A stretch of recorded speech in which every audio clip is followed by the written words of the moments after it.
మేలు కలగాలి, మేలు జరగాలి, నేను మేలు పొందుకోవాలనే ఆకాంక్ష కలిగి ఉంటావు. కానీ మేలు ఎలా జరిగిద్ది మన జీవితంలో?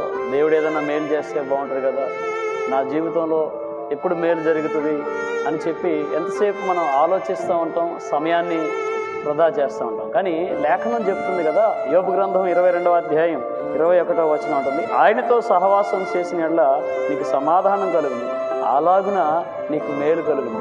మన జీవితంలో మేలు పొందుకోకపోవడానికి కారణం ఏంటంటే దేవునికి సమయం ఇవ్వకుండా ఉండటమే, దేవునితో సహవాసం చేయట్లేదు. దేవునితో సహవాసం చేస్తున్నప్పుడు దేవుడు నీకు మంచి ఆలోచన ఇస్తాడు, చక్కటి అభివృద్ధి నీ జీవితంలో, గొప్ప కార్యాలు నీ జీవితంలో చూస్తాడు. కనుక దేవునితో సహవాసం చేయి, దేవునికి సమయాన్ని ఇవ్వు.